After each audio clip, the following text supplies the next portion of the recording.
Allow me to start this presentation with a quick question. Let's say this is a statistics exam, and this is the Siren Head, a monster originally created by an artist, Trevor Henderson. Now, what if I say that these two things have something in common? What could it be? Yes, fear. Specifically, these two things make people want to scream. And I am speaking from a psychology student's perspective, so yes. In other words, they both induce fear, yes. Oh, the horrors happened. Okay. Oh, okay. Okay. So, oh my God. I have no idea what's happening here.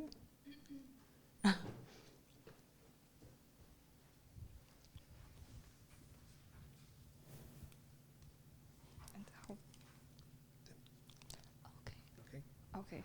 Thank you very much. The horrors indeed happened.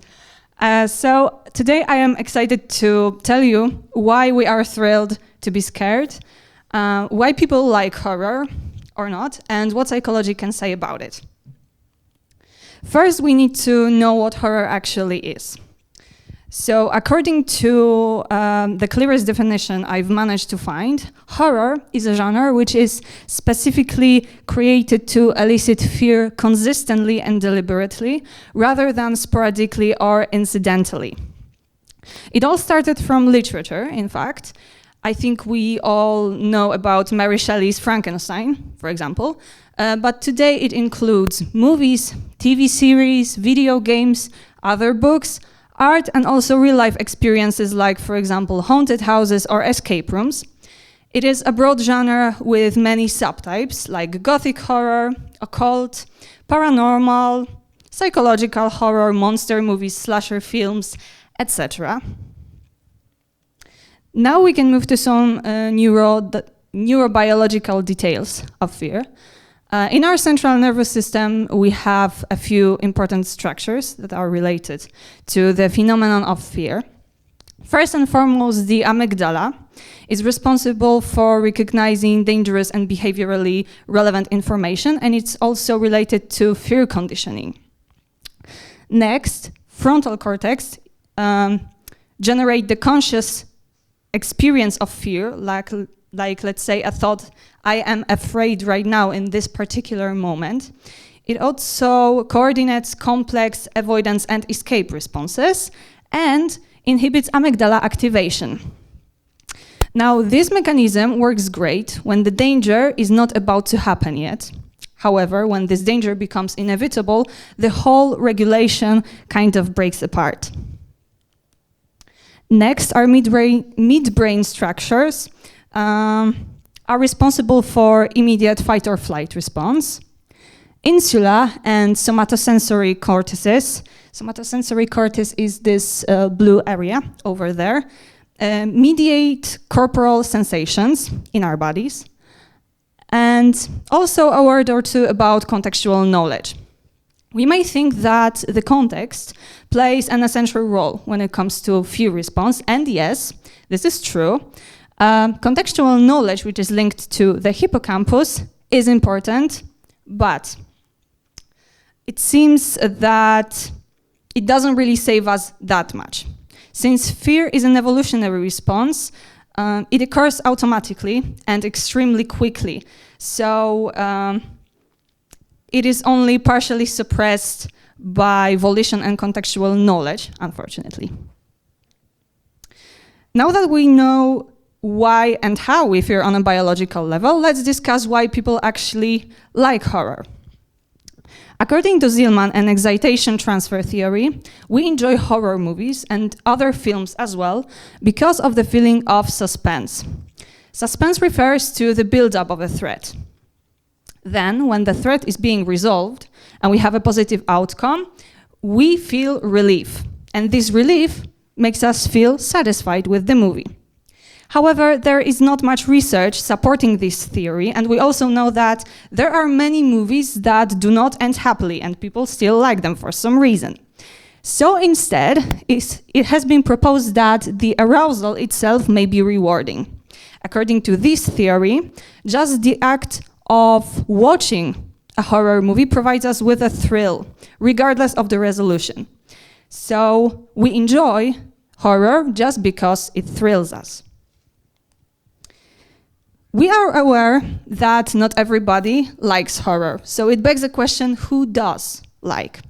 Let's take a closer look at some individual differences that may have an impact on our enjoyment of horror. Firstly, sensation seeking. It's a construct proposed by Marvin Zuckerman. It's like a personality trait which is described as seeking of novel, varied, and intense experiences, and also the willingness to take risks for such experiences. Now, it is suggested that this trait may predict enjoyment of horror.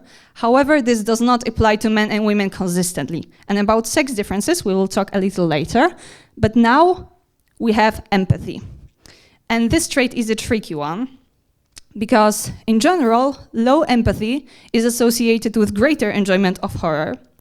But this doesn't mean that empathetic people cannot enjoy these movies as well. It is said that empathy is rather linked to identifying with either an antagonist or a victim in the movie, rather than to the horror itself. Next, a little more concerning issue, so-called dark personality traits. And there are 4 of them, however, only 2 seem to be relevant to this topic. Probably it won't be surprising when I say that Machiavellianism, which is the enjoyment of power and the manipulation of it, correlates with greater enjoyment of horror. What's more, high psychopathy scores, so in other words, high callousness, having thick skin, cynicism, among others, are also correlated with enjoying horror, but this is the case for violent horror material. And last but not least, sex differences, of course. In science, we still have these binary categories of gender and sex, and here it's not different. By and large, men and boys tend to prefer horror more than girls and women do, and also men have a preference for more graphic horror material than women. But it's all about movies. Here I was in the beginning talking about art, books, real-life experiences, etc. But unfortunately, most of the studies regard films, in fact. So as we slowly approach the end of this presentation, let's see if movies are any different from other forms of horror content. Sadly, it is difficult to tell because, as I've said, there is a dearth of research in this specific area. But one of the studies regarded video games. And it turns out that video games and movies are not equivalent stimuli. Film is a passive experience, whereas gaming is an active one. In Marca's study, participants who actively played a game, it was Konami's PT, you can see it in the picture, showed greater physiological arousal than those participants who just watched the game being played.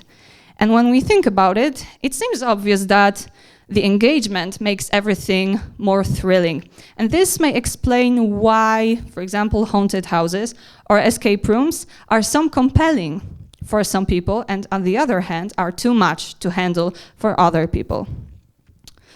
Unfortunately, when it comes to other forms of this particular content, I haven't really managed to find anything relevant. Some sources highlight the importance of, for example, sound or aesthetic in horror, but there is nothing specifically addressing, for example, art or books.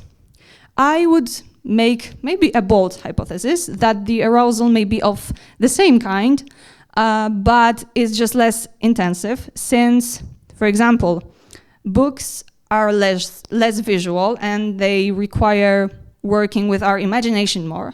And art, on the other hand, is visual, but it's usually more static. However, I am no researcher yet, and in the words of Radiohead, I might be wrong, and I probably am, but it would be great to see more studies in this area. So to conclude, for me personally, it is very intriguing that we as humankind learn to enjoy something that, in theory, and according to evolution, for example, we should run away from. Because technically, we see the danger and we should avoid it or even run away from it. And as my final words, I just want to say that whether you like horror or not, whether you love it, you despise it, or have no particular opinion about it, it is completely fine and there is nothing wrong with it. So with this, I want to thank you for your attention.